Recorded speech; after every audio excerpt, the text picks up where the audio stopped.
Hola mis babies, ¿cómo estáis? Espero que estéis todos súper bien. Yo estoy muy feliz de teneros un día más aquí conmigo. Bueno, el tema de la voz sigue un poco igual, así que bueno, vamos a correr un tupido velo porque, en fin, anyways. Que el caso del cual os voy a hablar hoy, o sea, estoy emocionada, la verdad, es un caso muy fuerte, es un caso que llevo mucho tiempo queriendo hablar de él, pero es un caso bastante complicado, me ha costado bastante, ya no por información, porque la verdad está súper documentado, pero es porque la trama es un poco difícil de entender. Es tan heavy que mucha gente lo asocia a la franquicia de películas de Saw. ¿Sabéis que es tan heavy esa serie? O sea, serie de películas, digo. Yo la verdad es que solamente he visto la primera porque el cine de miedo sí que me gusta, pero ese estilo tan bestia, no me gusta. Pero es que sí que me recuerda el caso a la película porque hay parte de genialidad, parte de decir, wow, qué mente, pero por otro lado es en plan, tío, o sea, hay solamente maldad dentro de tu cuerpo, de verdad, o sea, es que vais a alucinar de verdad. Antes de comenzar, eso sí, por petición popular, os voy a decir cuál es el pintalabios que llevo, que es que esto os lo digo siempre por Instagram, lo que pasa es que no me hacéis caso de que me sigáis y pues bueno, os lo tengo que decir por aquí, pero si me seguís por Instagram os contaré más cosas. En fin, os tengo que querer tal y como sois, como vosotros a mí. Es de la marca Mina, el 503, ¿vale? Esto es como una especie de bálsamo, pero que como veis, o sea, pinta perfectamente, pero es rollo cremoso, ¿me entendéis, no? Es muy cómodo y yo primero lo perfilo con el Pillow Talk, el perfilador de Charlotte Tilbury. Pero si no queréis gastaros el dinero que cuesta esto, porque es un poco caro, o sea, esto igual vale 16 euros, ¿eh? Realmente me lo envió la marca, pero el día que se me acabe me voy a comprar 755. Y como os decía, si no te quieres gastar el dinero que cuesta el Pillow Talk, pues tienes, por ejemplo, el del Mercadona, el perfilador color canela, y pues hace un match impresionante. Así que eso es lo que llevo, que me lo preguntáis un montón, y esto no es de las cosas que dicen las influ, rollo, no, o sea, me lo preguntáis muchísimo, así que ya lo sabéis. Se suponía que yo os tenía que estar diciendo qué labial llevo en cada vídeo, pero bueno, es que de verdad no sirvo para estas cosas, porque siempre se me olvida. Y mira que yo me lo pongo encima de la mesa, pero no hay manera, en fin, da igual. Así que bueno, que no me voy a enrollar mucho más, porque el caso es largo y tenéis que estar atentos. Y ahora sí que sí, no me enrollo más y comenzamos.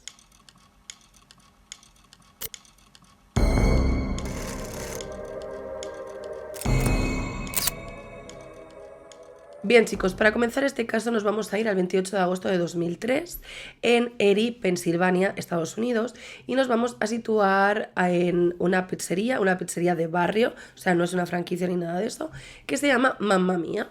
Y resulta que alrededor de la 1:30 del mediodía reciben pues una llamada de teléfono para hacer un pedido a domicilio. Y quien coge el teléfono es el dueño de este local, aunque tenía más trabajadores.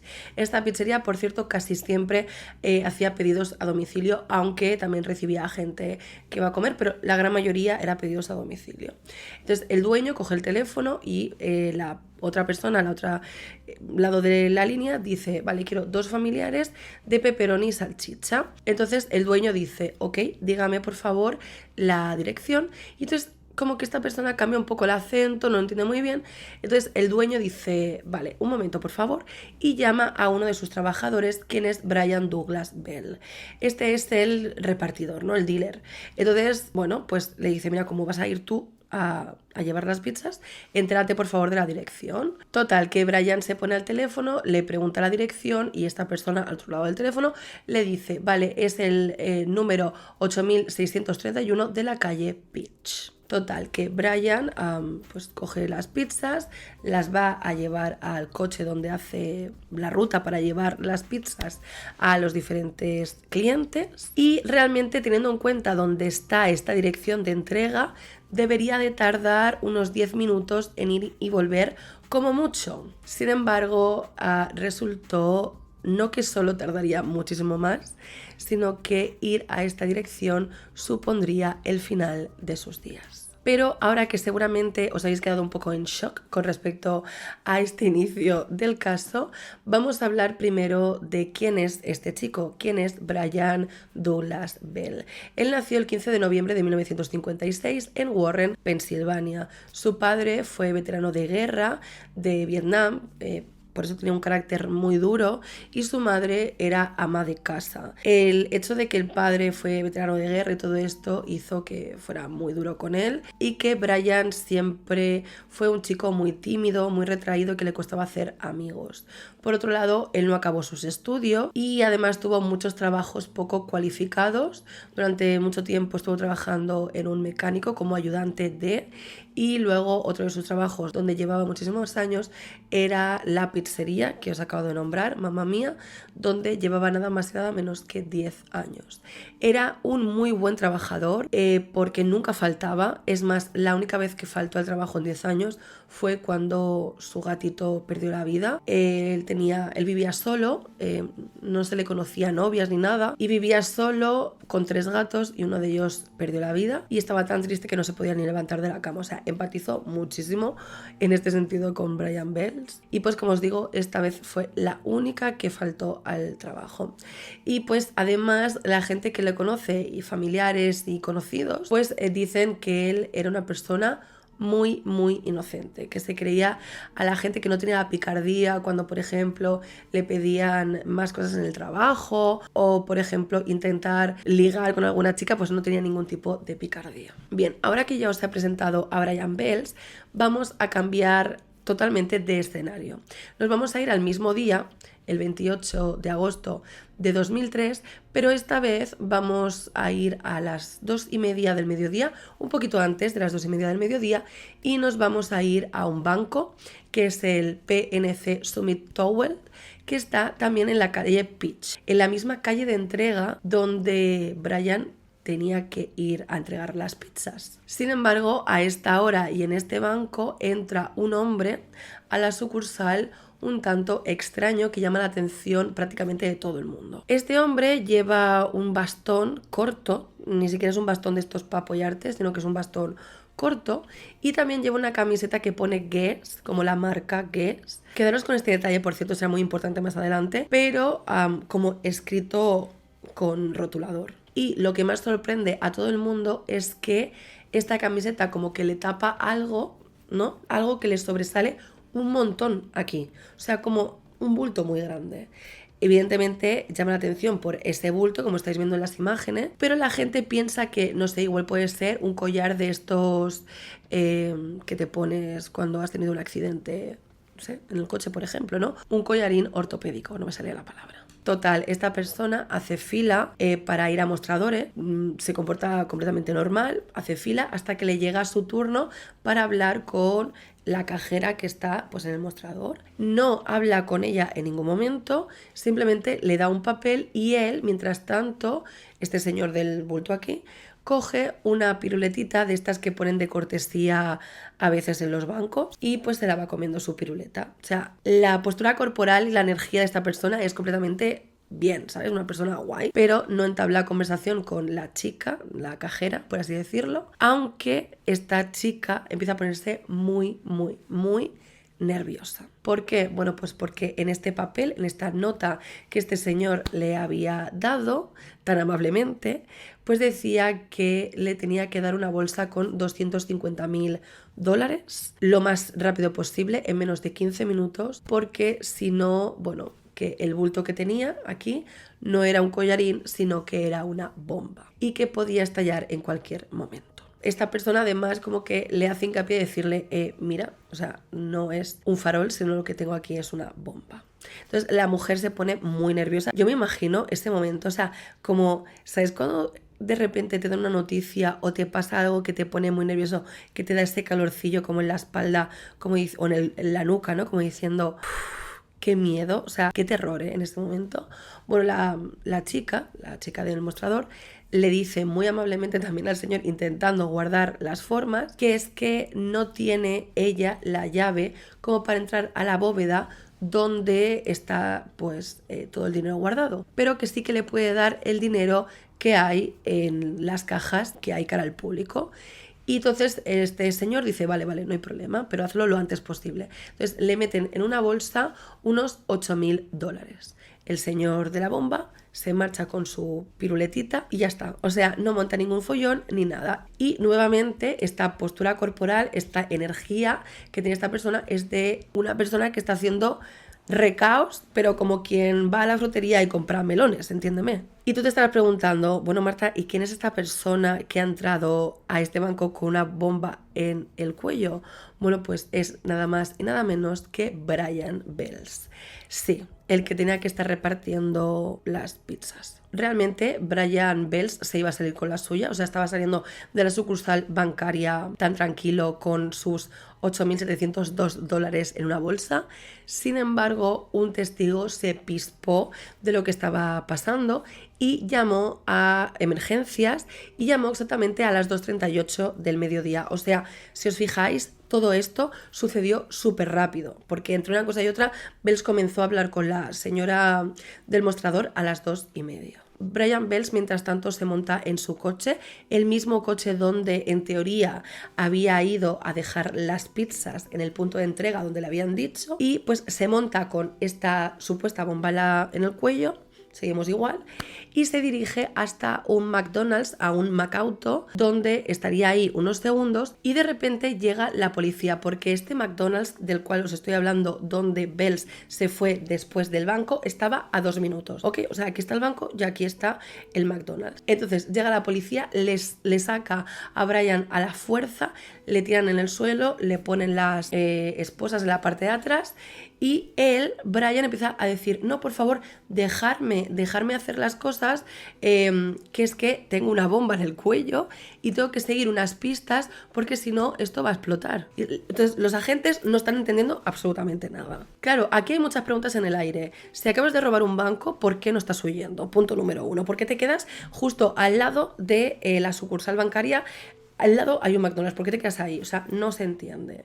Punto número 2, ¿de qué estás hablando? ¿Qué pistas? Punto número 3, ¿qué haces con una bomba en el cuello? ¿Es una bomba lo que tienes o es un farol? O sea, hay muchas preguntas. Pero la policía, por si un caso, decidió tomar como que esto era cierto, porque pensaban que podía no ser cierto, ¿no? Que podía ser todo una estrategia, pues justamente para robar un banco. Los agentes dejan que Brian se explique, que cuente qué es lo que está pasando. Él dice que es repartidor de pizzas desde hace muchísimo tiempo, que ha ido a entregar unas pizzas y que lo interceptaron 3 hombres afroamericanos y que le obligaron a ponerse esta bomba en el cuello. Y que, tenía que justamente robar este banco y que luego tenía que seguir una serie de pistas donde en cada pista tendría una llave para poder quitarse este collar bomba, básicamente. Que era como una especie de búsqueda del tesoro, pero que era muy importante que por favor que no lo tuvieran ahí retenido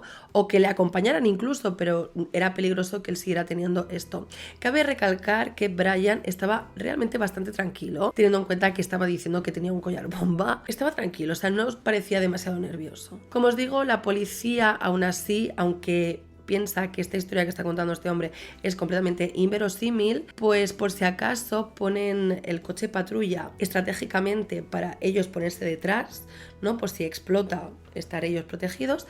Y a Brian le ponen en un coche patrulla también, pero sentado como en la parte frontal, en el suelo, y sigue estando atado, ¿no? Sigue estando esposado. Además, otro agente lo que hizo fue cortar un poco la camiseta esta que él tiene, que pone que es, para ver si realmente había un collar bomba, y efectivamente se encuentra pues un explosivo que está pues como si fuera un collar bastante grande, del cual os hablaré un poquito más adelante, y que visualmente parece que es de verdad. O sea, no saben si nuevamente es algo de atrezo, pero parece bastante realista. Brian nuevamente insiste una vez más a los agentes que tienen que seguir las pistas, que por favor que le dejen buscar las pistas porque si no puede ser esto realmente peligroso, pero los agentes no saben muy bien lo que hacer, están como un poco, en catalán se dice neguitos, o sea, como estás nervioso, ¿no? Estás como que ellos no saben qué hacer y bueno, pues simplemente deciden esperar y llaman a la brigada antibombas. El problema es que Claro, resulta que esto que había pasado había hecho un efecto llamada de periodistas de varias cadenas de televisión que estaban cubriendo en directo lo que estaba pasando. Por eso hay tantas imágenes con respecto a este caso, ¿no? Es súper impactante porque yo os digo que había pues eso, muchos periodistas en la zona. ¿Qué pasa? Que como por si acaso, por si realmente Brian Bell tenía una bomba en el cuello, lo que hacen es parar por completo el tráfico y esto hizo que la brigada antibombas no pudiera llegar. Estaban tardando demasiado, o sea, estaban tardando excesivamente demasiado, cuando de repente Brian Bell comienza a cambiar la actitud porque de este collar bomba comienza a salir un pitido. Un pip, pip, pip y cada vez más rápido. Entonces Brian comienza a inquietarse, ya no está tan tranquilo y hace como un movimiento como de querer echarse hacia atrás, aunque es una tontería porque realmente no puede deshacerse del cuello, pero instintivamente como que lo intenta porque este ruido le está poniendo muy muy nervioso. Sin embargo, este pitido sigue y sigue cada vez más y más rápido. Brian está muy nervioso, los agentes se agachan detrás del coche y de repente ¡boom! Resultó ser que este collar bomba que tenía Brian era 100% cierto, le provocó un agujero del tamaño de un puño en esta parte de aquí y realmente él siguió con vida unos pocos segundos. Los agentes se acercaron a él, pero bueno, lo pudieron ver agonizar 2 segundos cuando ya puso los ojos en blanco y ya pues perdió la vida. Si no conoces este caso, seguramente te habrás quedado en shock. Supongo que habrá gente que sí que lo conoce. Es muy extraño, o sea, ¿quién le puso eso a Brian? Realmente no se lo puso él. ¿Quiénes eran estos 3 hombres afroamericanos que supuestamente le pusieron esto en el cuello a Brian? ¿Por qué Brian estaba tan tranquilo? ¿Por qué llevaba una camiseta que ponía Guess? Es que hay tantísimas preguntas. El bastón, bueno, con todo esto que te estoy diciendo, que son como muchos inputs y que te voy a ir resolviendo a lo largo de este vídeo, te diré que la policía pues estaba exactamente igual y comienza aquí una investigación que duraría bastantes años. Por cierto, si sois un poquito más socas y os va la marcha, que sepáis que en el documental de Netflix se ve absolutamente todo. O sea, ir con cuidado si sois sensibles, pero que lo sepáis. Bueno, entonces la policía lo que hace es ir al coche de Brian, donde efectivamente encontrarían un buen mazacote de notas que eran algo así como una búsqueda del tesoro con pistas de cosas que tenía que ir haciendo para ir consiguiendo unas llaves que abrirían este collar bomba que él tenía. Ahora hablaremos un poco del collar, pero básicamente este collar tenía, aparte de una serie de dígitos que tenía que colocar, tenía 4 llaves. Es que es muy fuerte. 4 llaves que él, con estas notas, con estas pistas, como una especie de gincana, tú sabes, tenía que ir y hacer algo donde le llevaría a cierto sitio y encontraría una llave. La abría y luego tenía que ir a otro sitio y pues encontraría la siguiente llave. O sea, todo absolutamente loco. Entonces, el primer mandato para conseguir la primera llave era justamente pues atracar el banco del cual os estoy hablando, que estaba justamente al lado, y pedir $250.000. Después de eso, bueno, diciendo pues que tenía un collar bomba. Realmente la nota que entregó Brian a la señora de la caja, a la cajera, a la dependienta del banco, también se la escribieron estas personas, o sea, también era uno de estos papeles de esta gincana perturbadora, digámoslo así, ¿no? Entonces, nada, lo primero que tenía que hacer este señor era atracar un banco, robar $250.000, que ni siquiera había sacado ese dinero. Realmente la cajera, esta señora, pudo sacar $8.702. O sea, ni siquiera había alcanzado los 250.000. Se había quedado muy por debajo. Pero después de esto, la siguiente pista era ir al McAuto, que estaba, como ya os he repetido, justamente al lado. Y ahí se encontró justamente en el... ¿Sabéis el palo este largo donde pone McDonald's? Vale, pues en este palo, abajo del todo, había una piedra y debajo de esta piedra había una nota. Y la nota decía que, ok, ya que has resuelto la primera pista, ahora te tienes que ir a un bosque, le ponía la dirección, la coordenada, como qué carretera tenías que ir, absolutamente todo. Y ahí encontrarías la siguiente pista con la llave que abriría el primer cerrojo de este collar bomba. Evidentemente, Bells no pudo ir hasta este bosque porque fue interceptado en el McDonald's. O sea, nada más en la primera pista ya llegó la policía. Entonces, los agentes siguen esta pista, la que les lleva a el bosque, que está bastante lejos, pero está muy bien indicada.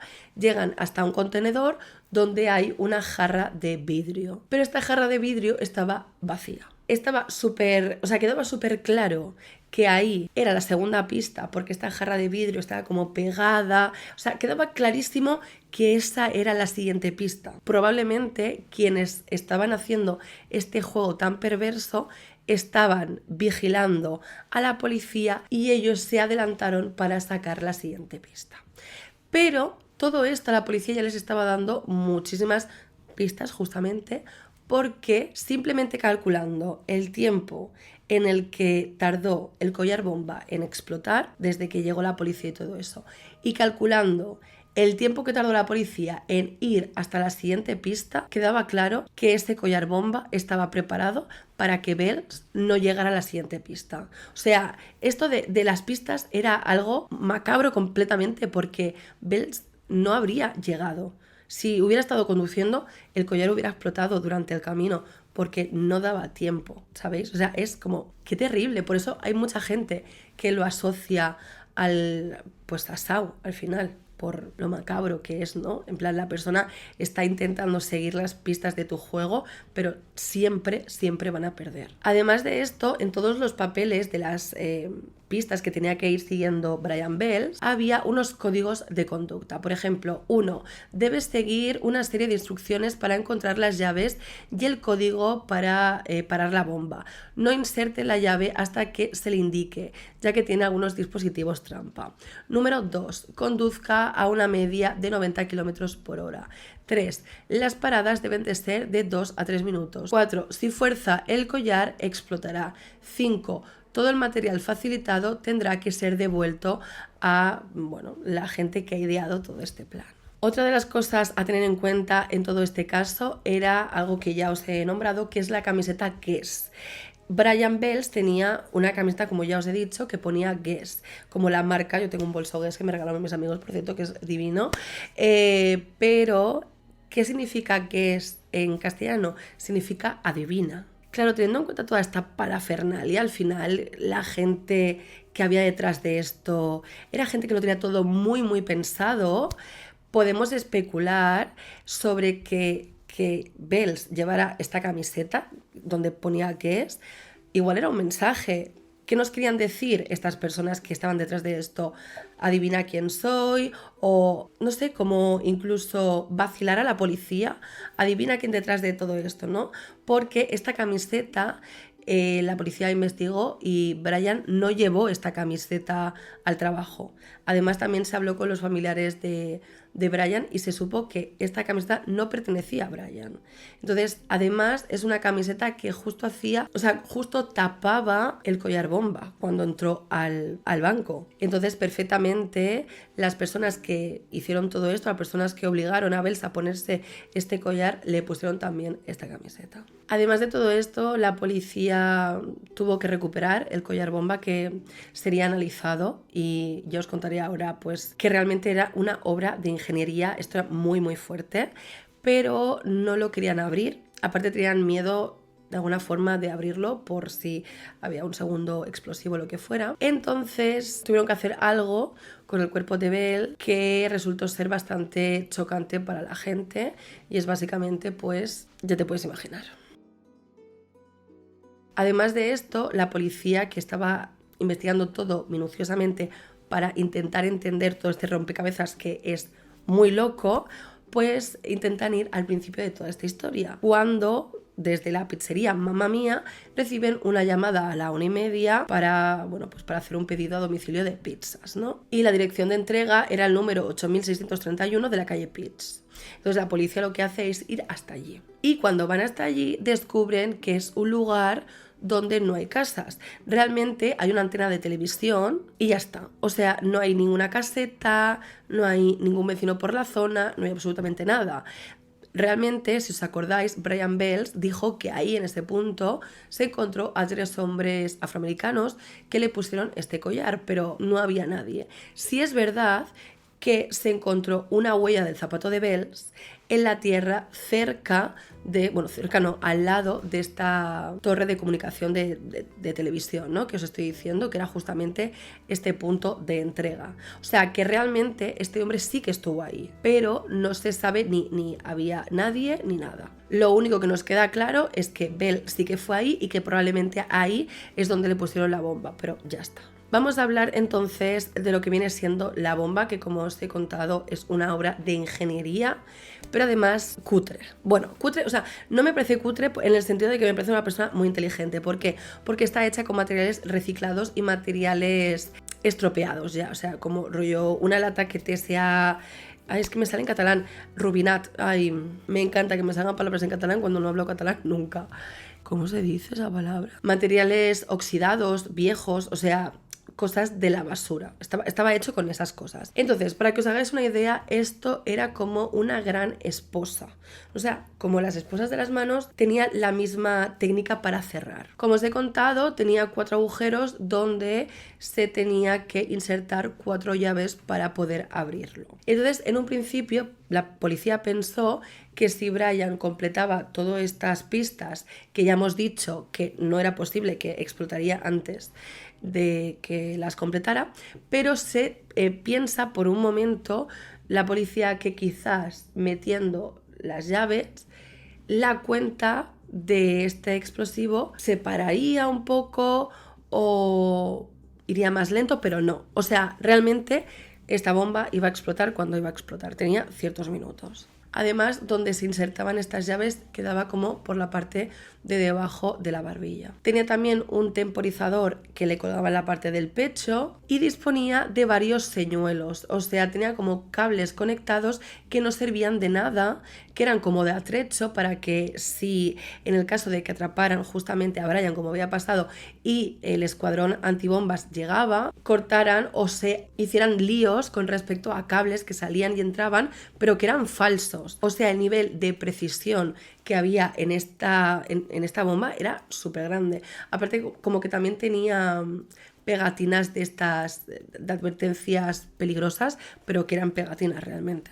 Ah, y también tenía como una especie de teléfono, pero que también era de juguete. O sea, todo eso era como para que fuera visualmente más impactante todavía. Aún así, vuelvo a repetir que esto es un trabajo de ingeniería espectacular, o sea, totalmente increíble, y que la policía se quedó completamente fascinado de lo bien hecho que estaba. Ah, y por cierto, el temporizador que comenzó a sonar y en ese momento Brian se comenzó a poner más nervioso porque antes no sonaba ningún tipo de ruido, era un temporizador de cocina, que supongo que lo pusieron a, yo qué sé qué te digo, 40 minutos y al final de todo comenzó a hacer pi, pi, pi, pi, pues está llegando al final. Y por eso Brian se puso nervioso porque antes no se estaba escuchando ese pip, pip, pip. Evidentemente este caso pasó directamente a las manos del FBI porque es un caso súper jugoso y porque, o sea, era una auténtica locura saber o intentar averiguar quién había detrás de esto. O sea, es que es el argumento de una película total. Bueno, la cosa es que utilizaron a perfiladores. Los perfiladores de la policía,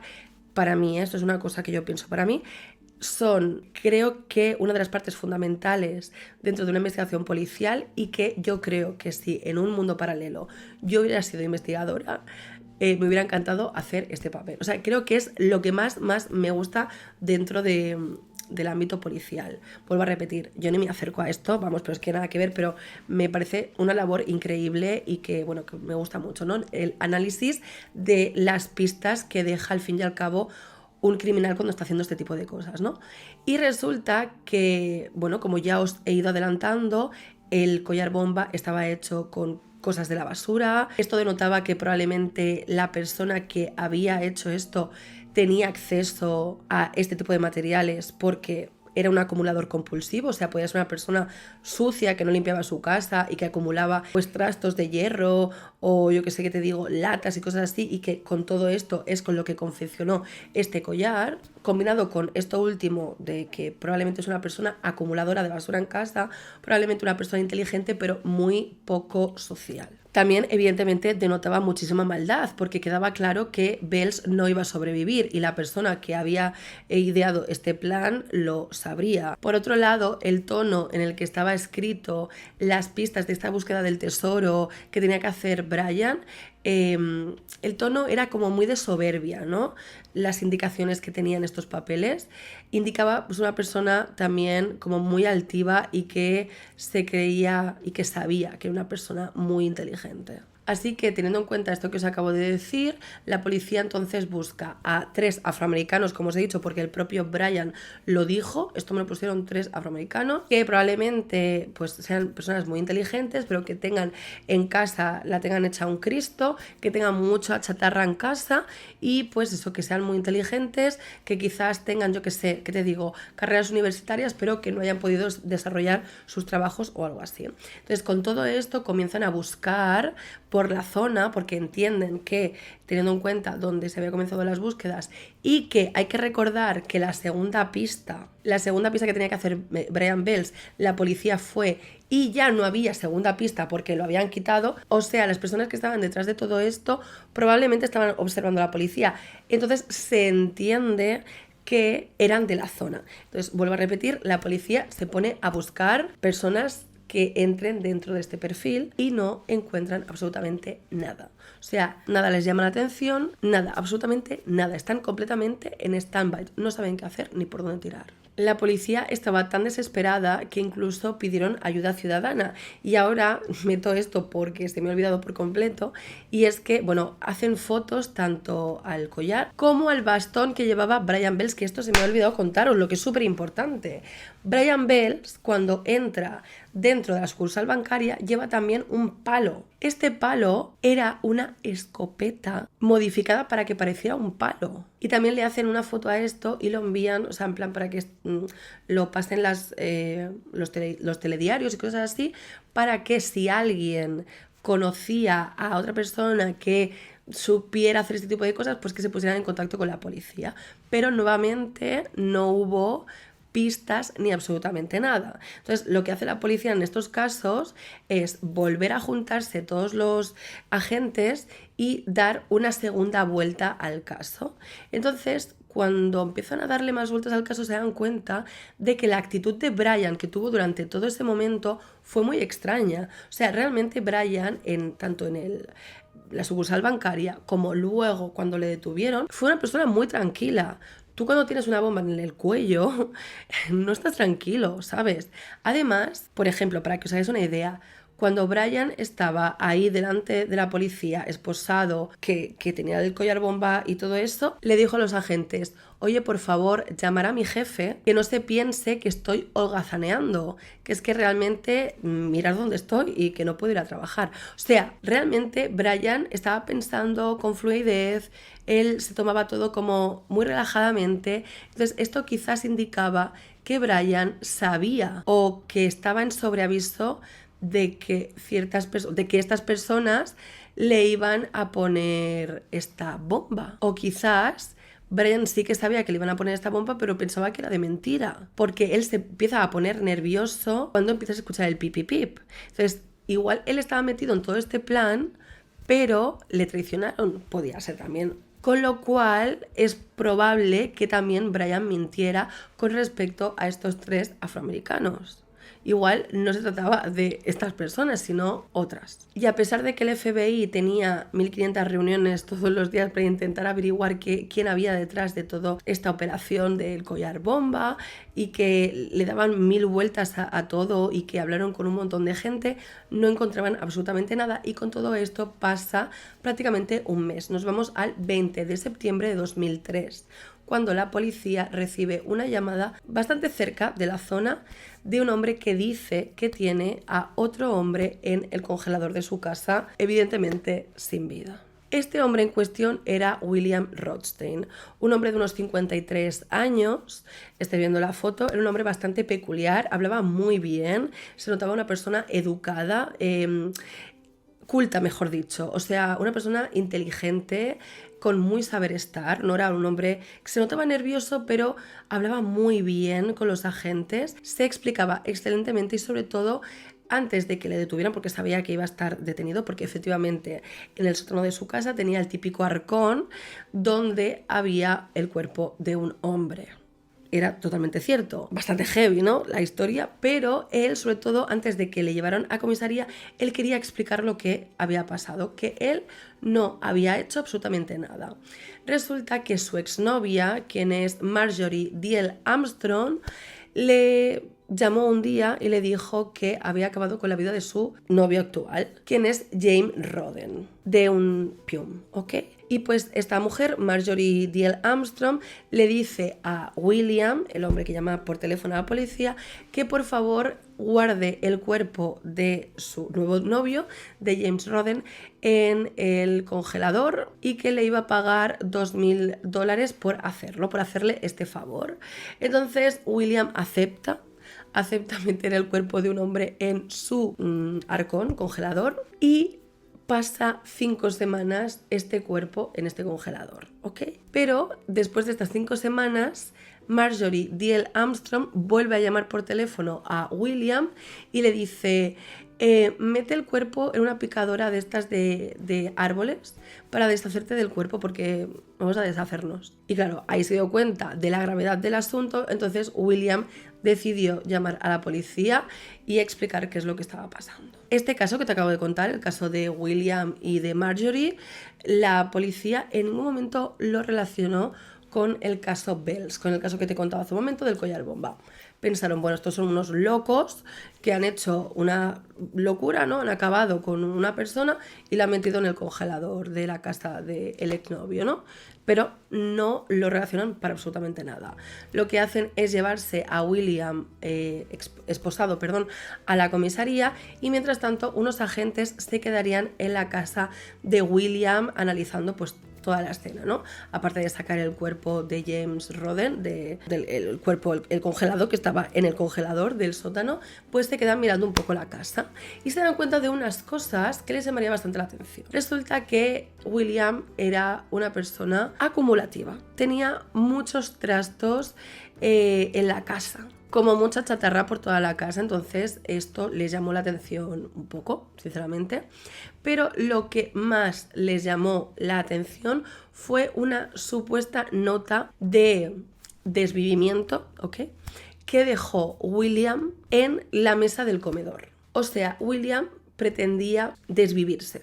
Sin embargo, pues no lo hizo y al final llamó por teléfono. Pero esta nota decía algo muy fuerte. Y es que eran como 3 puntos, 1, 2, 3. Y el primer punto es: esto no tiene nada que ver con el caso Wells. Punto número 2. El cuerpo que está en el congelador del garaje es James Roden. Y punto número 3. Yo no acabé con su vida ni participé en nada que tenga que ver con eso. ¿Cómo que este caso no tiene nada que ver con el caso Wells? ¿Por qué pondrías eso en una nota? Si pones esto es que claramente sí que tiene algo que ver con el caso Wells. Pero antes de seguir tirando de este hilo, vamos a hablar de quién era William Rothstein. Él tenía unos 59 años, creo que se ha dicho antes 54, no, tenía alrededor de unos 59, estaba soltero y sin hijos, y pues era un manitas y un profesor a tiempo parcial, porque pues era una persona que estuvo estudiando ingeniería durante muchísimos años.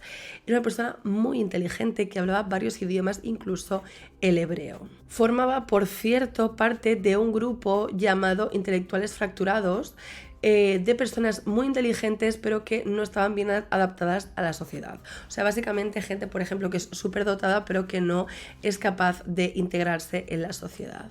Como os he dicho, la casa de Rothstein, de William Rothstein, era un desastre, estaba todo lleno de chatarra, de maderas y de materiales en general por ahí tirados. Y además él era un hombre bastante llamativo porque siempre vestía con petos tejanos, siempre, todos los días. Como te puedes imaginar, la figura de William Rothstein pasó a ser muy importante, fue una figura de interés para el caso de Brian Bells.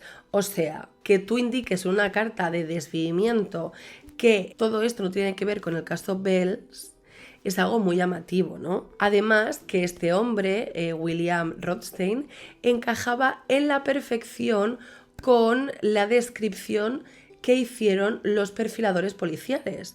Un hombre muy inteligente, un hombre manitas y un hombre que no se adapta a la sociedad, o sea, que tenía una carrera universitaria, que era muy inteligente, pero que no tenía un trabajo bien cualificado, bien pagado, y además un hombre acumulativo. Con todos estos materiales que se encontraron en su casa, perfectamente se podía haber hecho otra segunda bomba de collar bomba, quiero decir. Pero si has estado atento, te he dicho que William Rothstein básicamente estaba guardando en el sótano de su casa en un congelador a un hombre llamado James Roden, ¿no? Ok. Y que quien, según él, había acabado con la vida de este hombre era su exnovia Marjorie D. Armstrong. Ok. Entonces la policía, el siguiente paso que hace es hablar con esta señora. Esto es una auténtica locura, porque la policía llega a casa de Marjorie y tan solo cuando los agentes ven a esta señora abrir la puerta, en este momento se quieren, no sé cómo decirlo.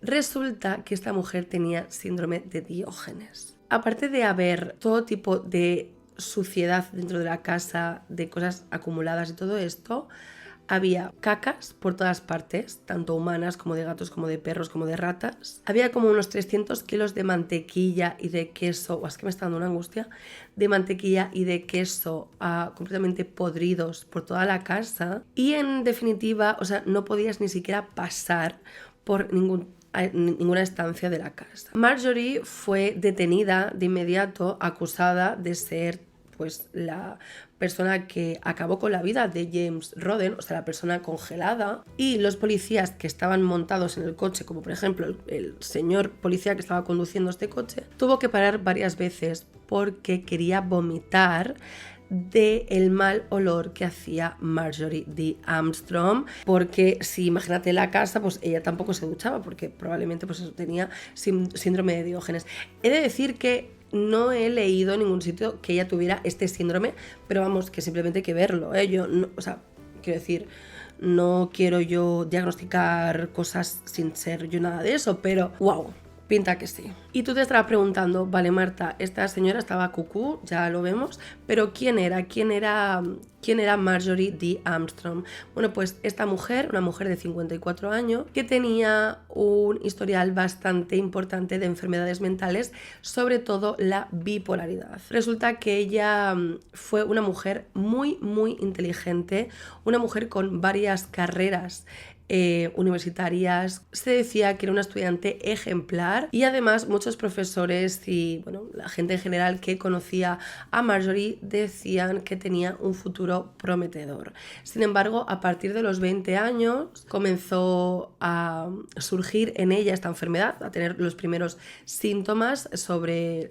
la bipolaridad y comenzó a deteriorarse hasta el punto de llegar al punto que os acabo de contar, ¿no? El síndrome de Diógenes y todo esto. Pero el problema aquí es que había una persona enferma, una persona con una enfermedad mental, pero a la vez muy inteligente. Y cuando estas dos cosas se juntaban, podían salir cosas bastante perversas. Marjorie, en el momento en el que llegó a la comisaría, ella comenzó a gritar todo el rato que William Rothstein le traicionó, que ella no tenía nada que ver, y todo el rato la policía intentaba calmarla y preguntarle sobre todo si ella tenía algo que ver con el caso de Brian Bells, el caso que se estaba contando del collar bomba y todo esto. Y ella decía todo el rato que no, que ella no conocía a Brian Bells ni absolutamente nada, que todo era culpa de William. La policía lo que hace entonces es mirar el historial de Marjorie para saber si ella se había metido alguna vez en algún lío o no, y también pues para valorar si ella podría o no tener algo que ver realmente con el caso Bells.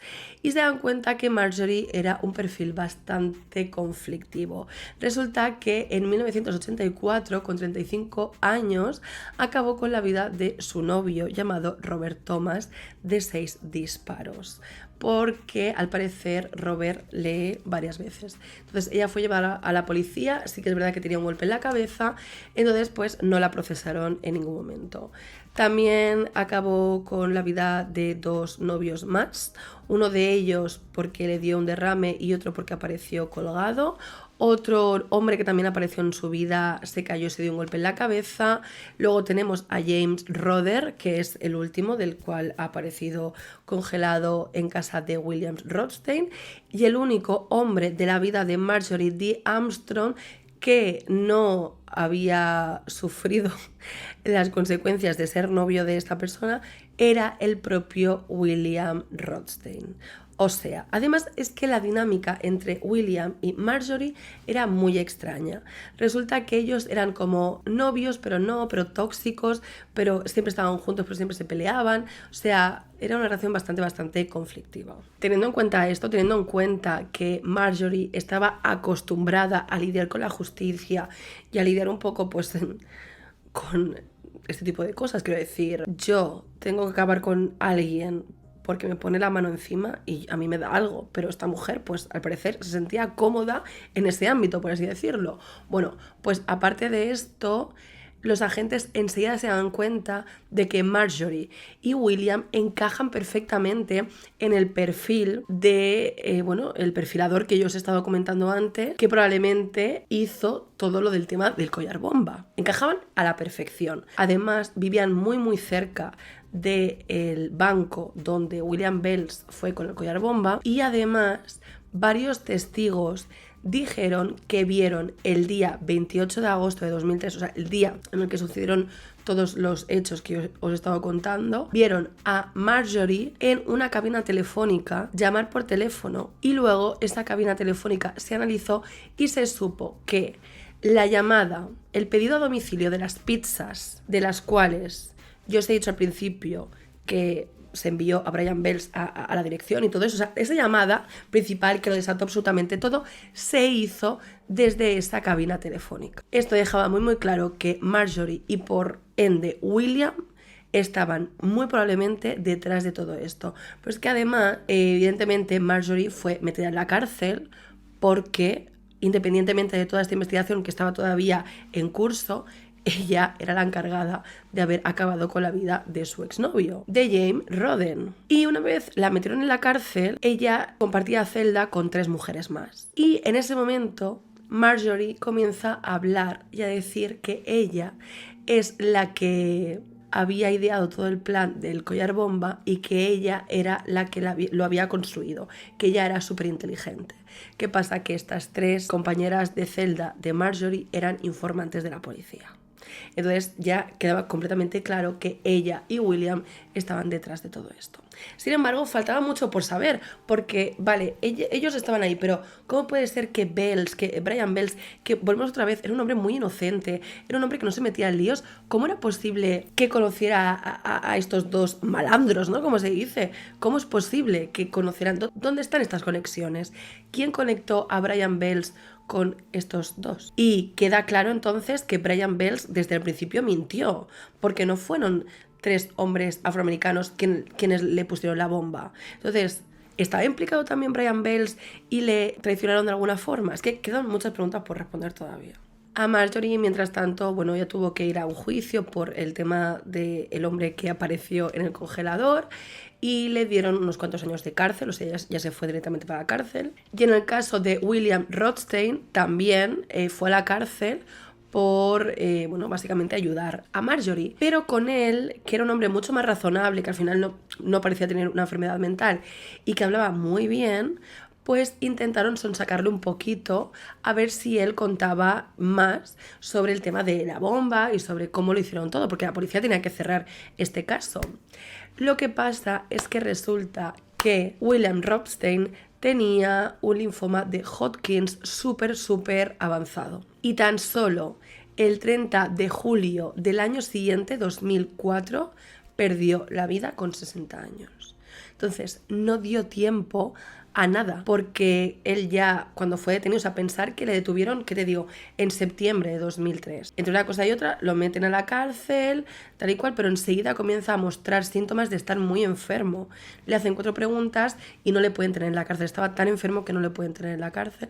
Así que lo tuvieron que llevar a un hospital donde los agentes iban a hablar con él todos los días. Entonces, para llegar a un acuerdo para que Rothstein fuera a este hospital y no pasara sus últimos días en la cárcel, entonces la justicia tuvo que llegar a un acuerdo justamente para esto, para que los últimos días de este hombre no fueran en la cárcel, sino que fueran en un hospital, y para ello, por parte de él, tenía que contar cosas acerca de todo lo que había pasado. Sin embargo, dijo William Rothstein, dijo, me voy a llevar todos los secretos a la tumba. Y no contó nada. O sea, perdió la vida, vuelvo a repetir, el 30 de julio de 2004 y no contó absolutamente nada. Nuevamente la policía se queda en stand-by, o sea, tienen a una persona que ya acaba de perder la vida y a Marjorie, que probablemente sean los sujetos que estaban detrás de todo esto, pero quedaban muchísimas preguntas por responder, como os he comentado. Pero en este momento aparece otro sujeto, un nuevo protagonista que comenzaría a contarlo todo. El por qué lo contó todo realmente es porque quería, pues sabía que le iban a atrapar antes o después y porque quería una reducción notable de su condena. Esta persona es Kenneth Barnes. Kenneth Barnes era un reparador de televisiones y hacía mucho tiempo que no trabajaba de esto y en este momento era dealer de sustancias, exactamente de... Y además era bastante amigo de Marjorie D. Armstrong, tanto que ambos se iban muchas veces a pescar juntos. Kenneth simplemente aparece un día en comisaría, dice, os tengo que contar muchas cosas, me he enterado que habéis atrapado a William y a Marjorie, William ya caput, pero bueno, os voy a contar todo nuevamente para que me reduzcáis la condena. Entonces empieza a contar que un día estaba pescando con Marjorie cuando Marjorie le dijo, quiero que acabes con la vida de mi padre. Entonces él le dice, ok, págame $250,000. ¿Os suena la cifra? Vale. Supuestamente Kenneth, y digo entre comillas, le dijo esto de $250,000 y acabó con tu padre de broma. Pero bueno, no me lo creo, ¿no? Pero Marjorie dijo, ok, vale, voy a conseguir estos $250,000, no te preocupes, pero tú vas a tener que acabar con mi padre. Al parecer, bueno, resulta que el padre de Marjorie tenía un seguro de vida y una herencia muy sustanciosa y le valía la pena, entre comillas, conseguir estos $250,000. Entonces Marjorie se pone en contacto con William Rothstein y le dice todo el plan. Le dice, hay que conseguir $250,000. Y también se lo dice al novio que tiene Marjorie, al hombre congelado. Y este hombre dice, no, estáis locos, no sé qué, no sé cuánto. Y por eso, más adelante, Marjorie le hizo pum y acabó con él, porque como que le estaba metiendo en medio. Entonces, básicamente, para obtener estos $250,000, idearon un plan donde estas dos mentes privilegiadas, porque realmente tanto William Rothstein como Marjorie eran personas muy inteligentes, aunque estuvieran fatal de la cabeza, pues básicamente idearon el plan de la bomba. ¿Ok? O sea, idearon todo este plan. Lo que aún les faltaba el sujeto que lo iba a hacer. Y ahora os contaré el tema del sujeto, cómo escogen a Brian. Pero antes os diré que Kenneth Barnes, o sea, este informante, este tío que habló con la policía directamente, que también estaba metido en todo esto hasta el final y que realmente él fue el culpable por el cual Marjorie convenció a William para robar en un banco $250,000, porque Kenneth pedía estos $250,000 para acabar con la vida del padre de Marjorie. Pero está explicándome bien, porque es un caso súper lioso. Bueno, la cosa es que él le contó a la policía que tanto Kenneth, o sea, tanto él como Marjorie estuvieron vigilando todo el rato el día de los hechos, el día 28 de agosto de 2003, estuvieron vigilando a Brian yendo a robar el banco, salió del banco, lo interceptó la policía y ellos, cuando se enteraron de todo esto, cuando lo vieron porque estaban como con binóculos mirándolo todo, salieron pitando a la siguiente pista para recogerla. Por eso cuando la policía fue a la siguiente pista, se dieron cuenta de que no había nada y que se adelantaron. O sea, las personas que había detrás de todo esto se adelantaron. Entonces, ahora que sabemos esto, nos queda saber la implicación de Brian. ¿Brian sabía todo este plan y aún así quiso participar? Bueno, pues este hombre, Kenneth, les contó la verdad acerca de Brian Bells. Brian Bells sí que estaba enterado de toda esta situación. Resulta que Brian, que parecía un hombre muy inocente y que en el fondo era un hombre muy inocente, era realidad, y era un hombre muy tranquilo, que vivía solo en casa y todo esto, resulta que él usaba muchas veces los servicios de chicas. Es que no sé cómo decirlo. ¿Vale? O sea, tú me entiendes. Y pues este servicio de chicas lo utilizaba muchas veces, o sea, muchas veces demandaba este tipo de servicios. Sobre todo el de una chica en particular que era Jessica Hospick. No sé cómo se dice el nombre, sinceramente. Hospick, sí, Jessica. Que era pues eso, una... Y que además era adicta al... Entonces, entre otras cosas, Kenneth, el hombre del cual os estoy hablando, era dealer de...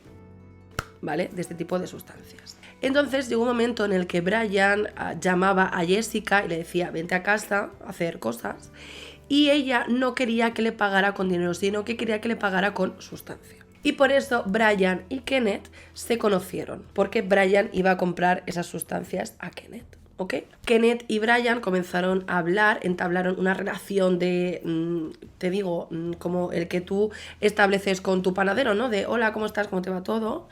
Y cuando se desató todo este plan de que estos tres querían robar un banco y querían hacer todo el tema del collar bomba, el sujeto perfecto iba a ser Brian Bells. Porque le dicen, mira tío, ¿tú quieres seguirle pagando la chuta a tu novia? Que no era su novia, evidentemente.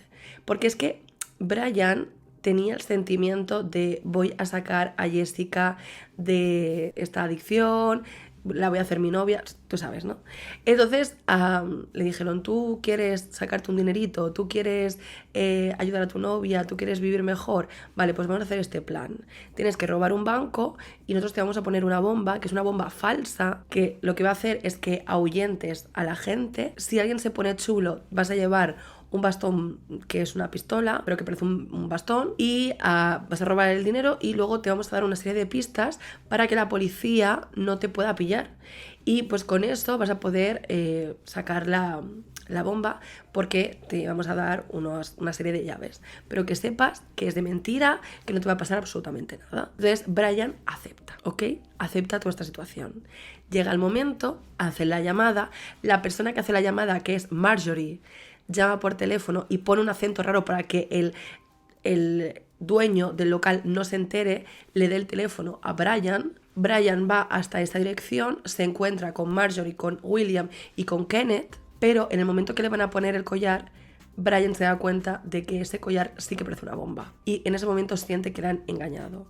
Pero, o sea, y quiere irse. Pero al parecer Marjorie le saca le dice, o te pones esto o hasta luego. Entonces se lo tuvo que poner. Pero aún así le venden la moto de que es de mentira, que no es de verdad. Y claro, en ese momento la bomba no hacía ningún tipo de ruido. Entonces él sabe que tiene que seguir unas pistas y todo eso, y que sobre todo para sacarlo, pero no sabe que va a explotar. Por eso mucha gente dice que este caso se parece a Saw, a la serie de películas de Saw, porque realmente al final Saw se trata de que el tipo que hay detrás de este muñecarro que da tanto miedo lo que hace es atrapar a gente mala, gente con un pasado oscuro, y hacer que hagan una serie de pruebas donde la persona en sí cree que va a poder salir, que va a poder vivir después de hacer esas pruebas, pero realmente no. Realmente va a perder la vida. Entonces se hacen daño físicamente a ellos mismos, pero no van a poder salir de ahí. Y en este caso es lo mismo, o sea, cogieron un pobre diablo,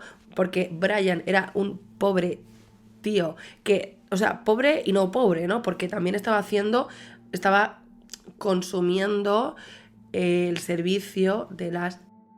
que es algo terrible, pero en el fondo no dejo de pensar que a pesar de eso, él estaba pillado, o sea, él estaba enamorado de Jessica y él en su cabeza la quería salvar de todo el tema de las sustancias y todo eso. Sin embargo, pues estos le metieron en este embrollo sabiendo que él iba a perder la vida sí o sí. Siento que no vais a entender absolutamente nada de este caso, pero yo lo he intentado. Pero es que espérate que aún todavía quedan más cosas. Resulta que Brian Bells, ¿no? O sea, el chico, el de la bomba, no tenía apenas amigos, pero sí que le contó prácticamente todo, no todo, pero muchas de estas cosas se las contó a un compañero suyo de trabajo, quien era Robert Thomas Pinetti. Y resulta que el día 31 de agosto de 2003, Pinetti apareció en su casa sin vida por una cuando él no consumía nunca nada. Por el lado de Jessica Hupskix, no sé cómo se pronuncia, ella, que es esta chica acabó también en la cárcel por cosas varias y fue a la misma cárcel donde estaba Marjorie Diehl Armstrong. Y resulta que Jessica tuvo que pedir una orden de alejamiento dentro de la cárcel porque Armstrong la quería todo el rato. Muy fuerte. Porque claro, es que ella también testificó en contra de Marjorie. Marjorie fue condenada, como ya se había dicho, por acabar con la vida de su pareja, el hombre congelado, del cual os he comentado antes. Y en 2011, o sea, esta investigación, todo lo que os he contado, fue desde 2003, o sea, a finales de 2003 hasta 2011. O sea, hola, vale, pues en 2011 fue condenada a cadena perpetua sin posibilidad de salir en libertad por el caso de Brian Bells, ¿ok? Sin embargo, el 4 de abril de 2017 perdería la vida en la cárcel por un cáncer de mama con la edad de 68 años. Por otro lado, Kenneth Barnes, el hombre que acabaría de contar toda esta historia a los policías, quienes evidentemente luego tuvieron que contrastar toda esta información, pero él fue el que realmente le contó a la policía todo lo que pasó, realmente todo el plan. Pues él también fue a la cárcel, porque él estaba detrás de todo esto también, o sea, él formó parte de prácticamente todo, porque tenéis que pensar que aunque tanto Marjorie como William querían esos $250.000 para que Kenneth acabara con la vida del padre de Marjorie, en el fondo, este plan fue evolucionando al, vale, mejor vamos a hacer que alguien robe 250.000 euros y dólares y nos lo repartimos entre nosotros. Y ya vemos si luego más adelante acabamos con la vida del padre de Marjorie, ¿ok? Entonces, bueno, Kenneth también fue a la cárcel porque también cometió muchas cosas malas, básicamente, pero él sufría diabetes y perdió la vida también en la cárcel el día 20 de junio de 2019, a la edad de 65 años. O sea, aquí pierde la vida hasta el apuntador, amiga. Cabe aclarar que se habló con el padre de Marjorie y le preguntaron los agentes de policía si él estaba al tanto de que su hija le quería tal. Y él dijo que sí, que su hija era una persona brillante, fue una persona brillante durante muchísimos años. Es más, él explicó que cuando Marjorie era joven era una mujer que llamaba muchísimo la atención, una mujer muy guapa, una mujer que pues muy inteligente además. Sin embargo, pues esta enfermedad que ella tenía, la bipolaridad y otras muchas más cosas, hizo que perdiera la cabeza, que llevara fatal la frustración, se enfadaba por todo, montaba unos espectáculos terribles y en más de una ocasión planeara acabar con la vida de su padre, porque ella pensaba que su padre era multimillonario y era mentira.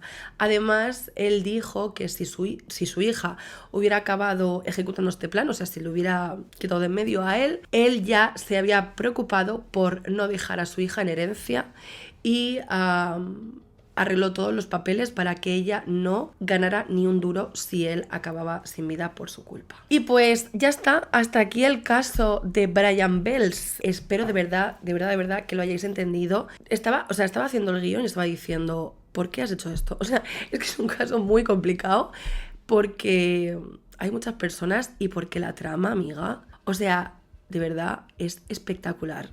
Es de verdad espectacular. ¿En qué mente de repente dices, vale, quiero robar $250.000? ¿Qué hago? Vale, sí, hago una bomba de un collar, ¿no? Envío a una persona prometiéndole que es mentira, hago una serie de pistas que no le van a llevar a absolutamente ningún sitio para que... ¡Tía! O sea, Quiero decir, es terrible, pero también es espectacular. No sé qué pensáis, me gustaría saberlo. Decidme si lo habéis entendido. Yo voy a indicar a Eder, mi niño, que ponga muchísimas fotos para que quede todo súper, súper claro. Y cada vez que hablamos de una persona os pongo una foto y todo esto. Pero bueno, si no ya os haré más TikToks, más historias, a ver si se entiende bien este caso. Pero os recomiendo muchísimo el documental de Netflix, que lo dejaré por aquí también, porque es muy guay. Pero yo os diría que vierais primero este vídeo y luego vierais el documental, porque si ya este vídeo va a resultar un poco complicado de entender, el documental ya te cagas. O sea, cuesta muchísimo, muchísimo de entender en un principio. Yo cuando lo vi dije, o sea, me está fascinando, pero no estoy entendiendo. Estoy en este punto. En fin, llevo casi 2 horas hablando, me voy a callar quizás este momento. Muchísimas gracias por verme. Nos vemos en el próximo vídeo. Y ya sabéis que es como vuestra cara.